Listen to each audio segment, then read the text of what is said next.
Tu vois, quand j'étais étudiant, en vrai, enfin, je me revois, j'ai découvert que IBM s'était fait en une vie d'homme.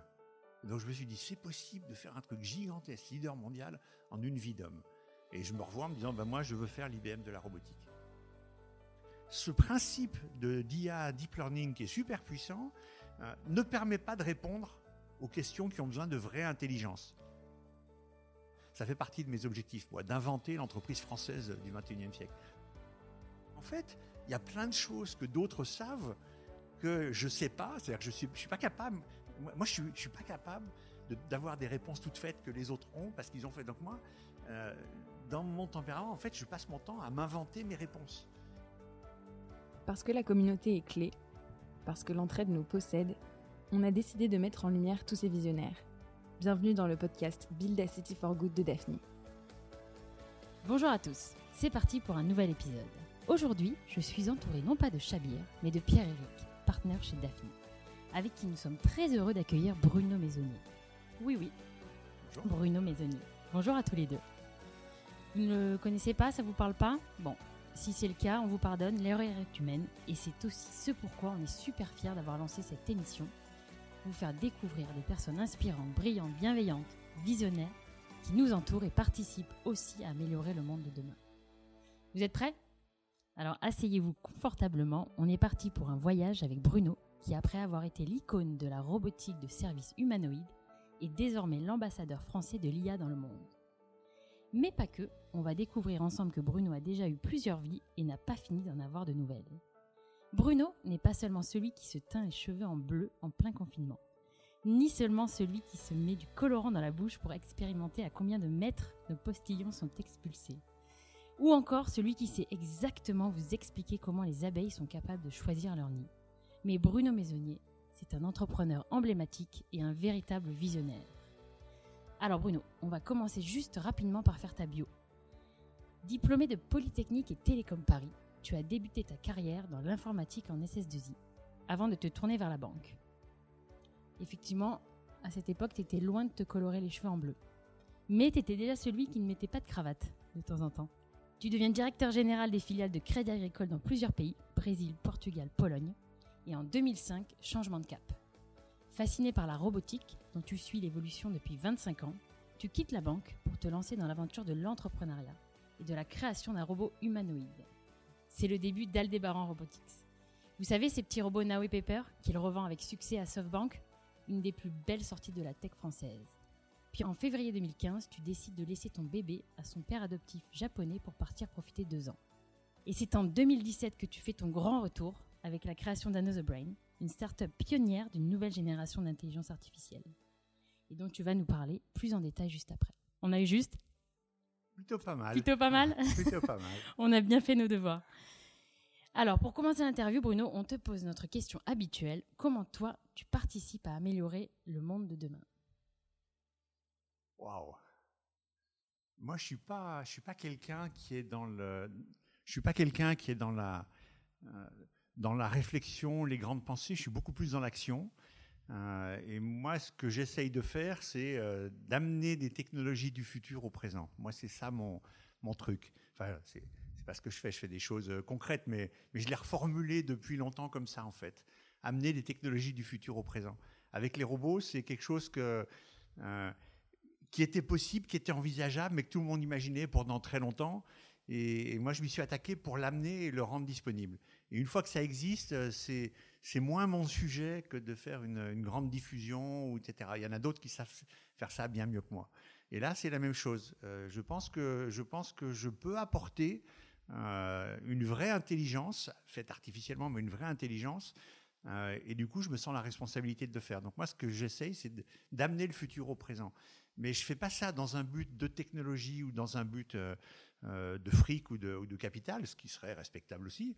Moi, ce qui m'intéresse, c'est de faire pour les gens, pour aider les personnes, pour aider l'humanité. Je ne sais pas si on prend l'exemple pour moi d'un grand sujet les grands sujets de l'humanité qui sont l'environnement, qui sont la conquête spatiale ou qui sont le génie génétique. Pour moi, c'est ça les grands sujets. En fait, si on n'y arrive pas aujourd'hui, c'est pas que c'est pas que les politiques sont des cons, c'est pas que Trump, que Macron, que Boris Johnson ou les Chinois. Si on n'y arrive pas aujourd'hui, c'est parce que c'est tellement compliqué et c'est parce que c'est trop compliqué, c'est trop dur. Et moi, ce que j'ai envie de faire, c'est d'apporter des compléments d'intelligence à l'humanité, mais aux individus aussi, pour essayer de faire un bout de chemin, pour essayer d'aider à régler ces problèmes. C'est une bonne transition. Du coup, qu'est-ce que tu es en train de faire aujourd'hui ? Tu souhaites créer un autre cerveau, another brain. Et du coup, comment tu veux du coup amener cette technologie du futur ? Qu'est-ce que tu es en train là de créer ? Tu parles de nouvelle génération, d'IA organique, tout ça. Est-ce que tu peux peut-être nous en parler un peu plus dans le détail ? Ouais, cette histoire, cette partie de l'aventure, en fait, elle est ancrée dans Aldébaran et dans les robots d'avant, dans Now et Pepper, qui sont des robots géniaux, super, mais en même temps qui sont un peu frustrants parce qu'on comprend très vite qu'ils comprennent rien, qu'ils sont incapables d'interagir réellement, qu'ils se rendent pas compte de ce qui se passe autour. Or, pour qu'ils soient réellement les robots utiles dont on a réellement besoin, parce qu'on a besoin de robots de ce genre-là utiles, il faudrait qu'ils soient déjà capables de comprendre ce qui se passe autour. Et donc déjà à l'époque d'Aldébaran, j'avais essayé de regarder ce qui existait en ce qu'on appelle l'intelligence artificielle pour essayer de rendre ces robots capables de comprendre ce qui se passe autour. Et je me suis rapidement rendu compte, alors que j'étais totalement illégitime dans ce domaine-là, j'y connaissais rien et c'était pas mes sujets, j'ai pas de formation là-dedans, mais j'ai plongé à fond dans ce qui se faisait et j'ai rapidement compris que ce qu'on appelle l'IA aujourd'hui, le deep learning et tout ce qui va avec, c'est hyper puissant, ça permet de faire des tas de choses, je minimise pas du tout, par contre ça a rien d'intelligent, ça a rien d'intelligence. C'est de la statistique, c'est presque des mathématiques, c'est une autre façon de le faire, c'est une façon de catégoriser des situations. Et donc, les systèmes d'IA, c'est des systèmes qui apprennent par l'exemple. Avant, quand on voulait régler un problème, on programmait, on faisait une suite d'instructions qui étaient censées comprendre, analyser et régler le problème. Et avec l'IA, on n'est plus obligé de comprendre le problème avec le deep learning, puisque le but, c'est de lui donner des millions et des millions ou des centaines de millions d'exemples qui sont annotés, c'est-à-dire, tiens, ça c'est une radio d'un poumon, de quelqu'un qui a un cancer ou qui n'a pas de cancer, mais il faut qu'elle soit annotée, il faut qu'on dise, il y a un cancer ou il n'y a pas de cancer. Voilà. On donne au système des immenses quantités d'exemples, et le deep learning est capable, à partir de ces exemples, tout seul, de faire un outil qui va permettre de cataloguer les situations. Et donc, quand après on lui donnera un nouvel exemple, il sera capable de dire, ah, attention, ça c'est, il y a un cancer, il n'y a pas de cancer, c'est une tumeur bénigne, c'est... Voilà. Donc l'IA que tout le monde fait, il y a zéro intelligence, c'est hyper puissant et ça permet de cataloguer des situations. Maintenant, quand on essaye de faire vivre des objets, des choses, ou se poser des questions d'intelligence dans un monde réel, qui est lui-même hyper complexe et bordélique et tout, enfin, mais même que ce soit pour une voiture autonome ou que ce soit pour même un robot dans la chambre d'un gamin, par terre, il y a des chaussettes, du bordel, des jeux, des trucs, un lit pas fait. Enfin, mais c'est bordélique quand même la vraie vie. Eh ben, on est incapable de faire une liste exhaustive de tout ce que le système va être capable de trouver, et c'est encore plus vrai pour les voitures autonomes. Faire la liste exhaustive de toutes les situations auxquelles sera confrontée une voiture dans sa vie, mais c'est juste pas possible. Et donc, ce principe d'IA, deep learning, qui est super puissant, ne permet pas de répondre aux questions qui ont besoin de vraie intelligence. Alors évidemment, l'ensemble des acteurs qui sont dans l'IA, deep learning, essayent d'améliorer et améliorent petit à petit, donc renforce, etc., baisse le nombre d'exemples dont on a besoin. Enfin, il y a plein de façons de faire. Mais fondamentalement, le vice de forme, c'est ça.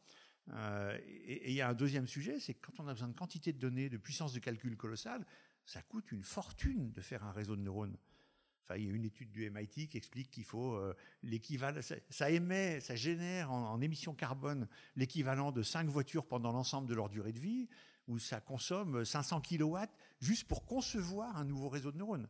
Et après, quand on l'applique, c'est de l'ordre de 15-20 watts en permanence. Et pourquoi à chaque fois tu essaies d'attaquer les sujets par la face nord ? Parce que finalement, tu prends des sujets irrationnels que tu essaies de rendre rationnels. Se dire un matin je vais lancer un robot humanoïde alors que ça n'existe pas encore, ou travailler sur la 3e génération d'IA, tu as plutôt un passé d'ingénieur où tu devrais chercher le rationnel. Là tu cherches la difficulté à chaque fois. Qu'est-ce qui te drive pour aller vers ces voies inexplorées ? J'attaque pas par la face nord, j'ai l'impression d'attaquer par la voie la plus facile possible. Par contre, je me fixe des objectifs, j'ai envie de dire, intègres, intrinsèques, sans compromis. Tous les gens qui font des robots ont envie de faire des robots humanoïdes. Et ils le disent tous et tout. Par contre, c'est compliqué, et donc ils commencent par faire une première étape, un truc intermédiaire. Voilà. Moi, je veux pas de truc intermédiaire. Parce que je sais que se décider à faire un robot aspirateur ou un robot qui roule comme étape intermédiaire, en soi, c'est un sujet tellement compliqué que ça va te bouffer toute l'énergie et qu'on passe jamais à l'étape d'après. Donc moi, quand j'ai un truc qui m'intéresse, quand ça m'intéresse pas ou quand je pense que je peux pas y arriver, j'essaye pas. Mais quand ça m'intéresse et que je pense que je peux y arriver, même si c'est compliqué, je décide d'aller directement vers cette cible-là. Et après, j'essaie de trouver le chemin le plus facile que je trouve, mais je dégrade pas je fais pas de compromis sur ce que je veux faire sur l'objectif. Et tu as plein d'autres idées, tu bouillonnes en permanence ou tu t'es canalisé autour d'un certain nombre d'idées et celles que tu développes ou t'en as plein d'autres en tête? C'est juste pour la prochaine fois, pour savoir combien de temps on va pouvoir te financer dans les prochaines décennies. Quoi. C'est une bonne question. J'ai créé Another Brain en 2017. Depuis, j'ai investi, cofondé ou initié 14 autres startups. On va dire que tu bouillonnes. Alors. Ouais. Des domaines de Interstellar Lab, où j'ai participé à la création, mais des domaines sur des mâts artificiels pour équiper les handicapés qui ne sont pas équipés. Les gens qui ont perdu une main ne sont pas protésés parce que ça coûte trop cher, globalement dans le monde. Enfin, voilà, j'ai pas mal de sujets, j'ai pas mal d'envie. Mais à chaque fois, il y a des sujets pour lesquels il y a un certain nombre de gens qui les tirent et qui les font, mais moi j'en ai quelques-uns que je voudrais tirer moi-même. Il y en a un que je voudrais tirer après, mais pour ça, il faut que je puisse avoir une mise initiale de 15 millions d'euros. Donc ça viendra après. C'est régler les problèmes des maladies orphelines. Les maladies... maintenant, avec les outils génétiques CRISPR, Cas9, on est capable de bricoler le code génétique, mais c'est compliqué de rentrer dans les cellules et le code génétique est très compliqué et il y a beaucoup de choses. Mais dans les cellules, on a les piles à énergie qui s'appellent des mitochondries. C'est des anciennes bactéries qui ont été phagocytées. Celles-là, elles ont un tout petit code génétique. Et quand il manque quelque chose du code génétique là-dedans, ça ne doit pas être très compliqué à bricoler, à rajouter. Et c'est ça qui génère des maladies orphelines, des maladies où il y a tellement peu de gens qui en sont touchés qu'en fait, il y a peu de labos qui font des recherches là-dessus, alors que la techno devrait permettre de le faire. Le problème ici, c'est qu'il y a deux barrières. La barrière cellulaire, il faut rentrer dans le corps, il faut rentrer dans la cellule et après, il faut rentrer dans la mitochondrie. Donc c'est un sujet un peu particulier, mais qui, d'un point de vue génie génétique, devrait être plus facile que d'autres. Voilà, ça, c'est un truc que j'aimerais bien faire. Un autre. Comment tu fais pour avoir comme ça 14 idées, ou comment tu fais pour... tu t'inspires où? C'est quoi? C'est des rencontres? C'est des idées? C'est tes voyages? C'est quoi que tu... Comment tu fais, en fait? Moi, je me définis vraiment comme un polyartisan. Tout à l'heure, quand j'ai dit c'est à peu près ça quand tu as retracé ma bio, c'est pas exactement comme ça que ça s'est passé, parce qu'il faut remonter un tout petit peu avant. Moi, je suis un gamin qui était en échec scolaire et qui pendant des années a été le dernier de sa classe, a été viré, voilà, j'étais entre guillemets le loser. Je le vivais pas mal, mais voilà, j'étais à côté du truc. Par contre, je bricolais beaucoup. J'ai toujours adoré bricoler, faire des choses avec mes mains. Et un jour, en découvrant Iron Man dans une BD américaine, Iron Man, c'est un super-héros qui s'est inventé son propre super-pouvoir. Hein. Alors que les autres, ils ont des super-pouvoirs, c'est fastoche, quand on vole, qu'on est invincible. Iron Man, il s'est fabriqué son super-pouvoir. Et dans la BD, dans le comics américain, dans Marvel, il parle de transistors de puissance. Alors, quand j'ai eu 12 ans et que j'ai vu ça, j'ai tanné mes parents pour qu'ils m'abonnent à un cours d'électronique par correspondance. Et voilà. Et du coup, ça s'est fait. J'ai reçu des petits bouquins de maths, de logique, de sciences. J'ai fait des choses. Et à 13 ans, j'ai fait mon premier robot. Et comme j'avais pas de fric du tout, j'ai bricolé les engrenages en bois. Je fais moi. Et en fait, j'ai fait plein de choses moi-même. Et en faisant, et ce que j'adore, c'est me rendre compte de comment fonctionne quelque chose. Évidemment, ce que je fais en général, je le fais mal.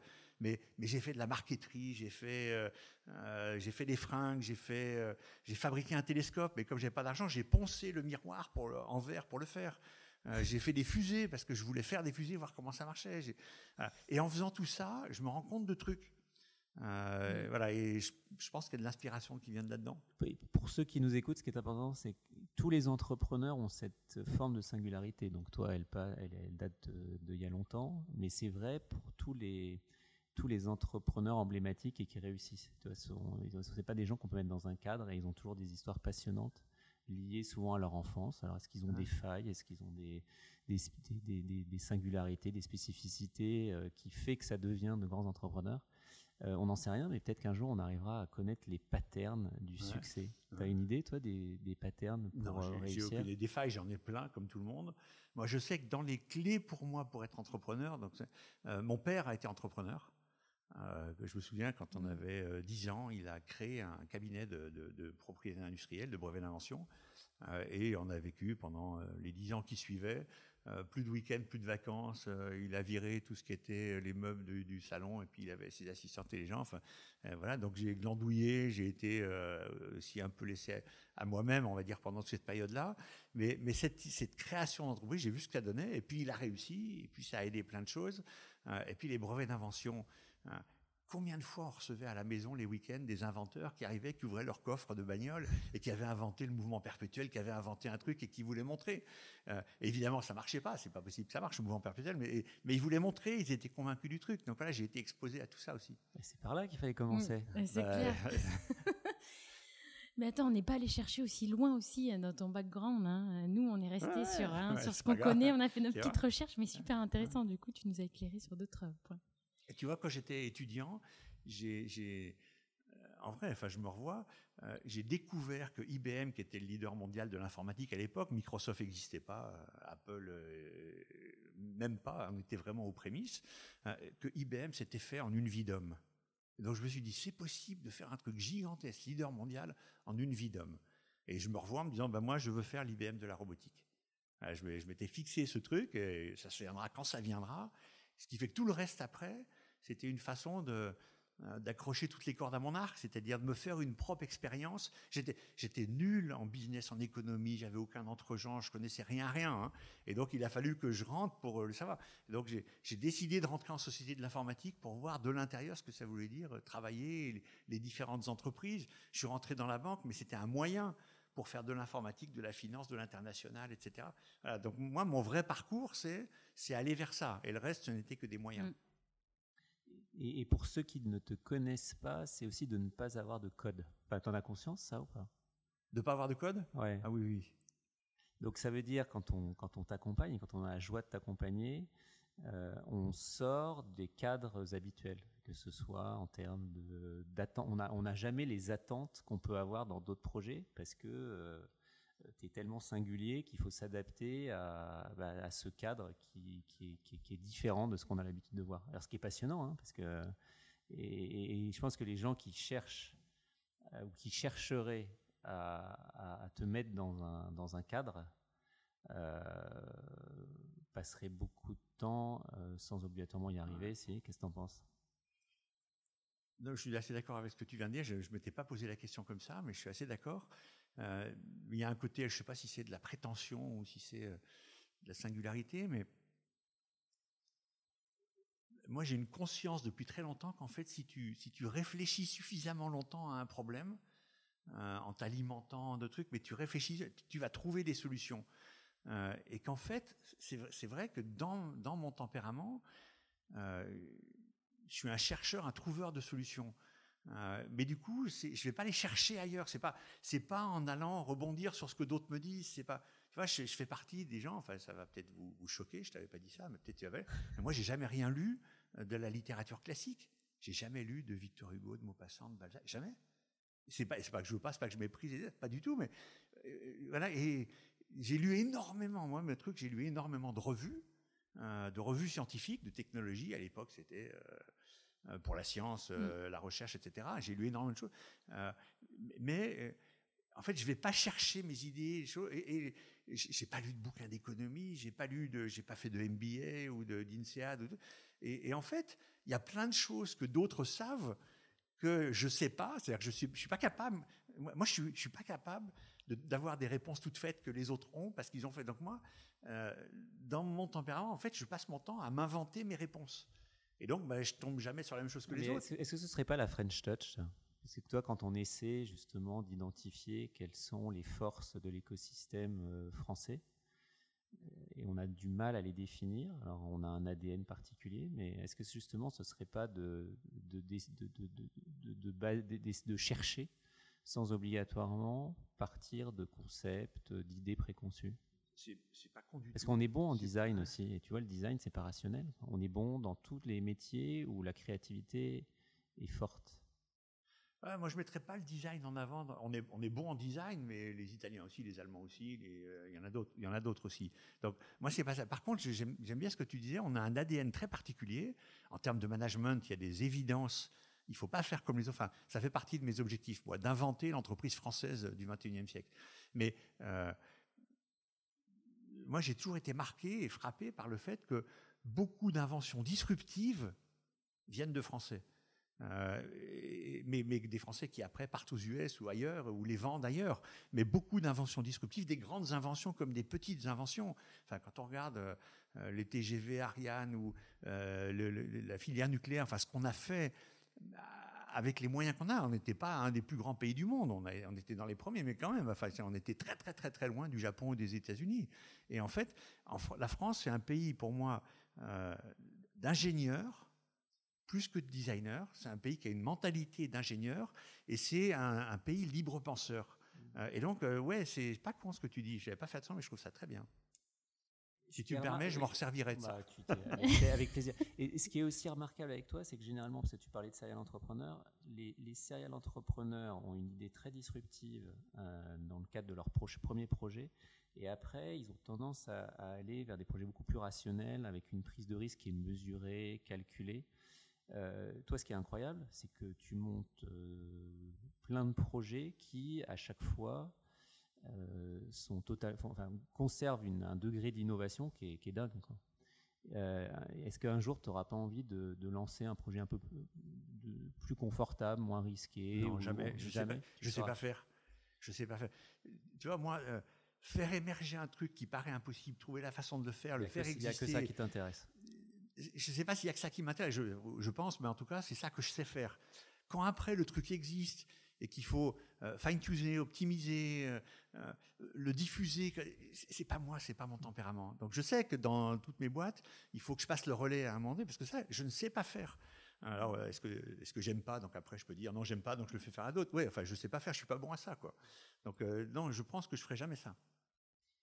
Donc, tu es l'icône de l'entrepreneuriat à la française, où finalement, il ne faut pas essayer de copier les modèles anglo-saxons, mais il faut garder nos singularités et au contraire capitaliser sur ces différences pour être meilleur que les autres.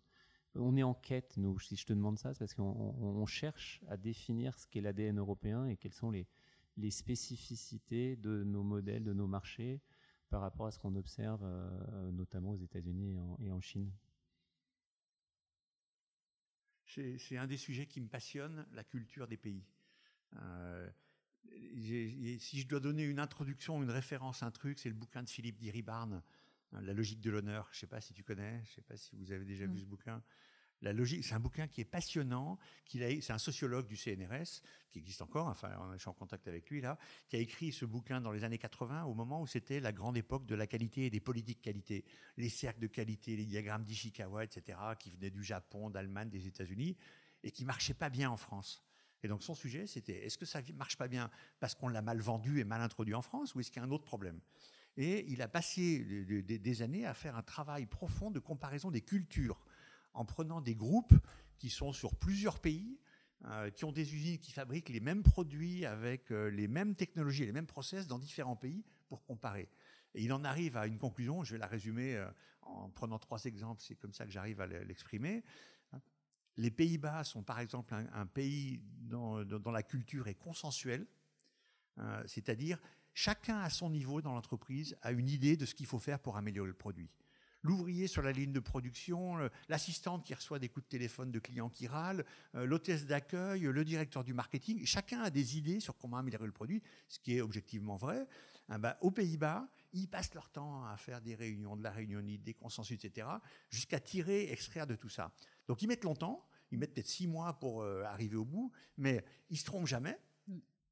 Et après, c'est très facile à vendre et à diffuser dans l'entreprise parce que tout le monde est déjà convaincu et a participé. Donc voilà, pays consensuel. Les États-Unis, c'est un pays, c'est décrit par Philippe Diribarne, ça, hein, c'est un pays contractuel, tout est contractualisé. Tu rentres dans une boîte, tu as une job desk, il y a des circulaires, des notes de service qui sortent, il faut que tu les apprennes et que tu respectes ce qui est dit là-dedans. Tu as des entretiens annuels avec des objectifs, et puis après on fait le point. Alors attends, sur tes objectifs, tu as atteint 72% de ton objectif, donc tu as 72% de la prime, du bonus, etc. etc. Il a vu par exemple un incident dans la boîte américaine quand il y était, et les gens sont sortis en ordre, bien, sans prendre le moindre risque, etc. Et en France, il appelle ça la logique de l'honneur. Notre culture, c'est la logique de l'honneur. Chacun à son niveau dans une entreprise est intimement convaincu de ce qu'il faut faire pour l'entreprise, a une intime conviction personnelle. Ce qui compte, c'est pas ce que dit le patron, le boss. S'il dit des choses, ah, tiens, ça c'est une bonne idée, je le prends, je le retiens, si ça c'est une connerie, je le ferai pas. Quand il y a des notes de service, des circulaires, on les regarde et pareil, si c'est une bonne idée, je la garde, sinon je la garde pas. Chacun a une envie, une compréhension personnelle en relation avec la situation de l'entreprise. Et c'est pas mieux ou moins bien que les Américains ou que les Pays-Bas, hein, c'est juste une autre façon de faire. Et par exemple, il a vu des choses qu'on connaît tous dans l'usine quand il était en France, il y a eu un incendie. Et il a vu des gens qui se mettaient à risque personnel pour essayer de défendre l'outil de production. Et nous, on sait que les Français, ils sont capables de faire ça, alors que toutes les circulaires, les notes de service disent autre chose. Et nous, on sait. Donc, les Français, on a une culture particulière, la logique de l'honneur. Et il y a des catastrophes qui sont arrivées, selon moi, en France. C'est le management à l'américaine, parce que dans les années 90, on s'est dit, on n'est pas très bon en management, donc on va apprendre à manager comme il faut, surtout les grandes boîtes. Et du coup, on a fait venir des cabinets de consulting pour nous apprendre, qui sont tous des Américains, qui nous ont appris la façon de faire à l'américaine. Mais dans toutes les boîtes dans lesquelles j'ai été, moi, les entretiens annuels ou d'autres choses, c'est des catastrophes. C'est-à-dire c'est quelque chose qui frustre à la fois le manager et la personne. Parce qu'on ne sait pas bien définir les objectifs à l'américaine.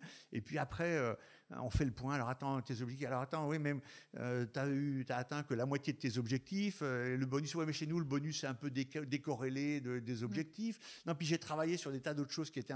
Et en fait, on n'est pas à l'aise avec ça. C'est juste pas notre culture. Et quand tu dis, toi, justement, que tu veux créer l'entreprise du 21e siècle en te réappropriant la culture française, qu'est-ce que tu entends? Qu'est-ce que tu vois, toi? Nous, on travaille en ce moment chez Another Brain en prenant les quelques grands événements du management, les titularisations, les recrutements, les augmentations de salaire, les points réguliers qu'il faut faire avec des gens, je ne veux plus appeler ça entretien annuel, mais tout ça, voilà, ou le rôle des managers. Le rôle des managers, moi j'ai l'impression que la société a évolué. Quand je vois mes enfants qui sont dans 3 ou 4 ou 5 réseaux sociaux en parallèle, dans certains cas c'est eux les leaders du groupe, dans d'autres cas ils sont suiveurs. Et quand ils arrivent dans une entreprise, si je transposais ça, ils seraient à la fois chef de service d'un service, puis à la fois opérateur dans un autre. Non, maintenant tu es dans une entreprise, donc maintenant il n'y a qu'une tête, tu as un chef. J'ai l'impression que les entreprises n'ont pas évolué comme la société. Et donc, chez Another Brain, on n'a pas vraiment de manager au sens où on l'entend, et on essaye de réinventer ces moments. Comment faire des entretiens annuels qui vont bien, voilà. Donc, on essaye de trouver ça à la française. Et moi, je suis intimement convaincu qu'à la française, ça marche vachement bien. Et qu'on a castré beaucoup de Françaises et de Français en les faisant travailler suivant une culture qui n'est pas la leur. Ouais. Et donc, je pense qu'on a beaucoup à gagner en faisant ça. Par exemple, il y a un sujet qui est classique, c'est dans cette culture française, il faut beaucoup communiquer. C'est-à-dire que les gens, ils peuvent déployer leur talent individuel et leur créativité à régler les vrais problèmes de l'entreprise, à condition qu'ils les connaissent, les vrais problèmes. Et je suis très bien touché pour le voir, parce qu'avant, Aldebaran, donc ma boîte d'avant, était rachetée par des Japonais. Les Japonais, ils ont 2 façons de reprendre et de manager des boîtes françaises. Ils ont la façon où ils arrivent à complémentariser et à tirer profit des 2 cultures, ce que Toyota fait dans certaines de ses usines, et ils disent que c'est les plus rentables au monde, c'est ce qu'ils disent eux, mais en général, les Japonais, ils essaient de faire fonctionner les Français à la japonaise. Et ça amène Toyota qui dit aussi que parmi les pires usines du monde, il y a des usines en France. Donc la question, c'est ça. Et la culture japonaise, c'est une culture process. Tout est processisé, ce qui permet... chaque personne est là pour tenir son rôle dans le process, pas pour faire autre chose, pas pour apporter de la créativité, pour tenir son rôle. Et ce qui fait qu'en chacun essayant de l'améliorer un peu, ce qui fait que s'il fabrique une bagnole, au bout d'un moment, en améliorant chaque élément du process, ils arrivent à faire les meilleures bagnoles du monde. Mais tout ça, ça prend du temps, il y a une grande inertie. Et ça suppose qu'on leur donne le moins d'infos possible. Parce que toute info qui est autre chose, ça les perturbe. Et donc, un Japonais qui manage des boîtes françaises de cette façon-là, mais il stérilise complètement la créativité, l'innovation et tout. Voilà, donc je voudrais essayer d'apporter quelque chose. Mais la source de tout ça, c'est une passion sur la compréhension des cultures des différents pays qui a été vachement alimentée par le bouquin de Philippe Diribarne. Belle. Avant ça fait déjà pas mal de temps. On a bientôt fini, Bruno. Mais avant quand même de terminer ces échanges, on voudrait quand même que tu nous dises quelques mots sur ta vision de l'IA en tant qu'ambassadeur français quand même. Qu'est-ce que tu peux, en intégrant, ta vision du monde un peu en intégrant l'IA? L'IA qui domine aujourd'hui, le deep learning, je ne vais pas revenir dessus, on sait comment ça marche, c'est dominé, piloté, maîtrisé, verrouillé par les GAFA et les BATX. Voilà, point. Ils ont gagné la bataille, ils ont gagné cette guerre-là, et tout ce qu'on fait pour essayer d'aller sur ce terrain-là va être en leur faveur et va les aider à prendre de l'avance. Ça n'empêche pas que la techno puisse être déployée dans plein de boîtes avec un grand bénéfice pour les boîtes en question, hein. Donc il faut les gens l'utilisent. Mais en termes de France et de souveraineté, il faut à tout prix trouver une autre façon de faire. Et la façon la meilleure pour ça, c'est de sauter une génération, ce que l'Afrique a fait avec les télécoms à la fin du XXe siècle. Elle était en retard sur toutes les infrastructures, etc. Ils ne sont pas allés à la marche forcée pour équiper en téléphonie fixe, puis après à marche forcée pour aller. Ils ont directement sauté une génération et ils sont au même niveau que nous tous. Sur l'IA, il faut faire la même chose. Il faut sauter une génération et créer non plus une IA artificielle, non plus la statistique, etc. Il faut inventer une vraie intelligence. Donc ça suppose de l'invention disruptive. Ça suppose de s'y prendre complètement différemment. Le cerveau ne fonctionne pas comme l'IA, on le sait. Donc c'est possible de trouver une solution. Et l'ADN français est parfaitement en phase avec ça.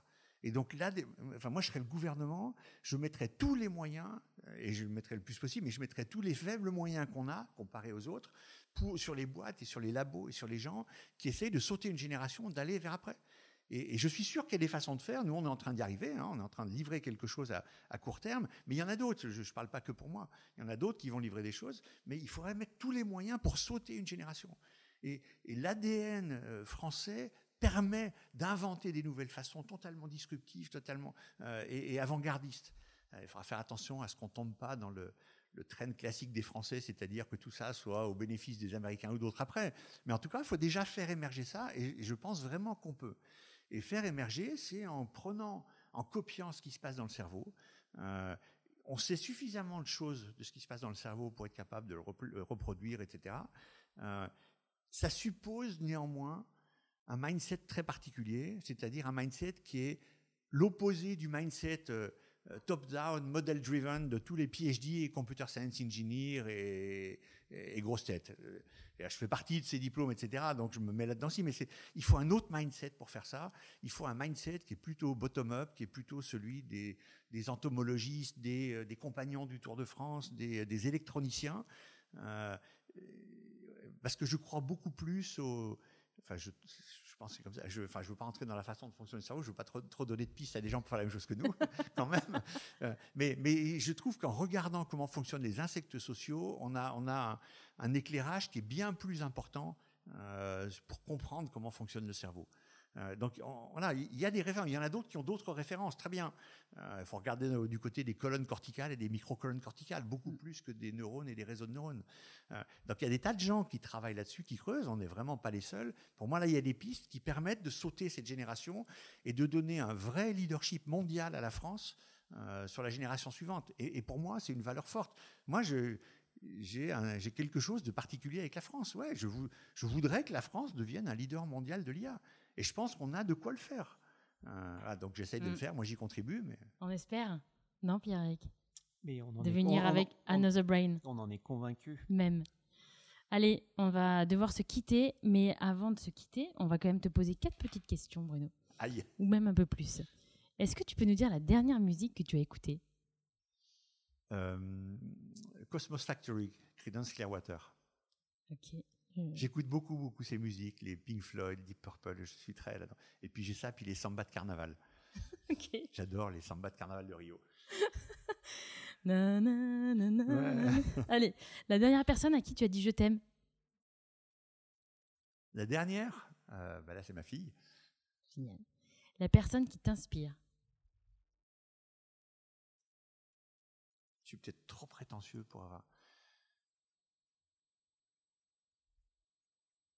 C'est Steve Jobs quand même. Ouais, quand même. Ta secret sauce pour être aussi optimiste. Pierre-Éric m'a dit quand même, je ne connais pas de personne plus optimiste que Bruno. Et moi, je suis tellement convaincu qu'on peut tout faire dans la vie. On peut tout faire. Enfin, j'ai élevé mes enfants là-dedans. C'est aussi pour ça que j'ai créé Aldébaran. Le but, c'était d'être leader mondial de la robotique, en partant de rien.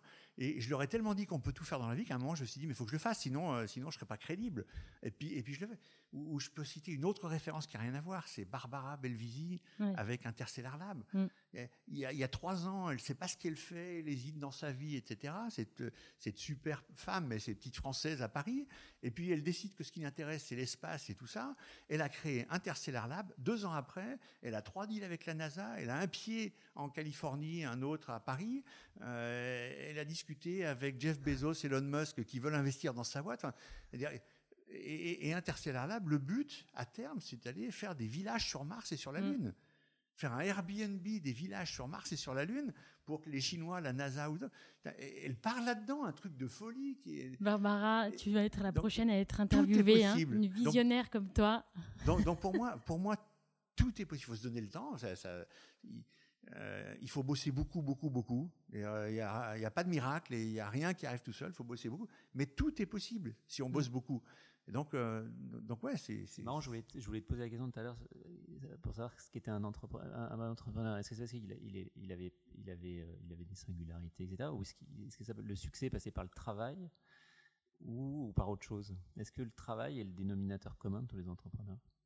Je reviens sur un truc. Oui, forcément, le travail, c'est beaucoup, beaucoup, beaucoup. Mais je mettrais d'autres choses avant. Je mettrais 2 choses. Juste avant, je mettrais le pragmatisme. Parce que c'est con, mais le soir, il faut éteindre les lampes. Et si tu le fais pas, personne ne le fait. Et il faut être, quand tu es entrepreneur et CEO d'une boîte, tu es la voiture balai de la boîte sur tous les petits trucs. Donc il faut savoir le faire et il faut s'en occuper. Mais encore avant et encore plus important, moi je suis intimement convaincu, il faut avoir une vision de ce que tu veux, mais une vision solidement chevillée au corps, parce que tu vas avoir que des gens en externe, en interne ou des partenaires, etc., qui vont te dire non attends, on va changer, il faut faire autrement, et putain, il faut s'y tenir dur comme fer, et pour s'y tenir, il faut être sûr de soi. Donc pour moi, le plus important, c'est de se tenir et de résister à tous les vents qui vont t'amener à changer de vision. Et enfin, est-ce qu'il y a quelque chose qu'on ne sait pas sur Pierre-Éric?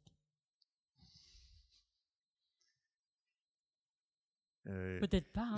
J'allais dire qu'il est incroyable comme investisseur parce qu'il s'occupe pas des détails. Il n'est pas un contrôleur un petit contrôleur de gestion. Il comprend les vrais sujets, il va à l'essentiel, et donc il a une grandeur. Mais tout le monde le sait ça, donc je sais pas. Oh là là, bon, c'est pas grave, ça fait toujours plaisir de l'entendre. Et du coup, Pell, comme c'est aussi, donc en plus d'avoir une grandeur, c'est aussi le roi de la conclusion, le meilleur pour récapituler. Donc je vais te laisser l'honneur de récapituler ou de conclure ce super échange avec Bruno. Alors, on s'est dit tellement de choses que c'est difficile de conclure. Mais ce que je retiens, il y a quelques clichés pour être un bon entrepreneur. T'as 1 minute. 1 minute, ouais, je vais être beaucoup plus long. En fait, la bonne nouvelle en France, c'est qu'on n'a plus peur de l'échec. Avec toi, on voit les choses de manière encore différente. Tu dis tout est possible, et ça je pense que c'est fondamental. C'est-à-dire je pense qu'on a encore quelques inhibitions en France. On n'a plus peur de se tromper, mais on voit peut-être pas encore suffisamment grand. Alors il y a toute une nouvelle génération d'entrepreneurs qui a énormément d'ambition, mais de l'ambition globale, pas obligatoirement en termes de disruption. Et là toi tu viens en disant tout est possible, et finalement on peut changer plein de choses auxquelles on n'avait pas obligatoirement pensé. Donc ça je trouve ça génial.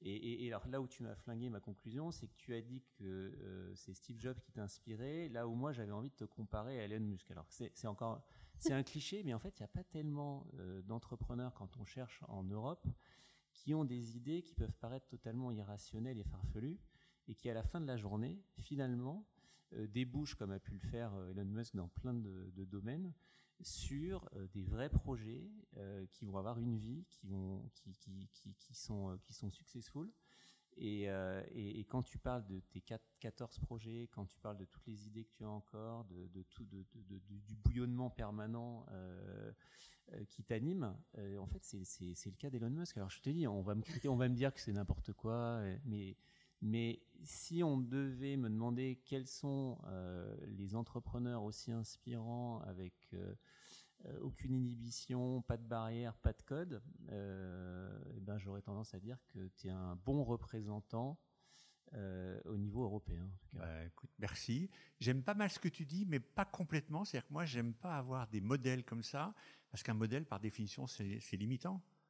Le but, c'est d'aller plus loin. Donc, si tu te compares à quelqu'un, tu fais comme lui. Moi, je veux aller plus loin que Steve Jobs, entre guillemets, il a fait des choses grandes, mais il est mort. Donc, moi, je ne veux pas me comparer à quelqu'un qui est mort. Moi, ça me va. Hein. Ça veut dire qu'avec Another Brain, on va aller très, très, très loin. Très loin.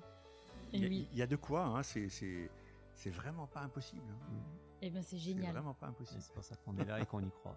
Merci. Et qu'on te fait confiance. Merci beaucoup. Merci Bruno, merci pour ton temps, merci d'être venu. Encore un super échange. Merci Pierre-Éric.